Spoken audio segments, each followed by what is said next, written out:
Oh my God! Okay. So, ఇలా నీ హ్మ్. లైఫ్ స్టైల్ ఇలా లీడ్ చేస్తుంటావు. ఫుడ్ ఏం తింటుంటావు ఎక్కువగా? బయటే మొత్తం. ఫుల్ మొత్తం. అంటే హాస్టల్‌లో ఉంటాను నేనిక్కడ. అసలు హాస్టల్ ఫుడ్డు హాస్టలర్స్‌కి తెలుసు. సో, హాస్టల్ ఫుడ్ అస్సలు తినను. అసలంటే అసలే తినను. బయటే మొత్తం. Morning breakfast, lunch, mostly dinner. ఒరేయ్! నీకొచ్చిన సాలరీ అంతా ఫుడ్‌కే మా ఎళ్ళిపోతుందా మమ్మీ బయట? పంపిస్తది నాకు. మమ్మీ ఆ!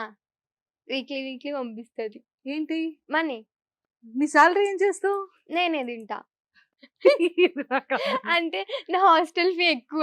నా హాస్టల్ ఫీ 9,000. ఆ! అండ్ నేను డేటా అనలిస్ట్ కోర్స్ చేస్తున్నా అని జెప్పాను గదా! సో, అది గూడా నా మనీతో నేను చదువుకుంటున్నా. దానికి 50,000 అయితే ఈఎంఐలో పే జేసుకుంటా అనమాట. అది మంత్లీ 5,000 అవుతది. సో, 15,000 ఇక్కడికయిపోతాయి. మిగతా 5,000 నేను తింటాను.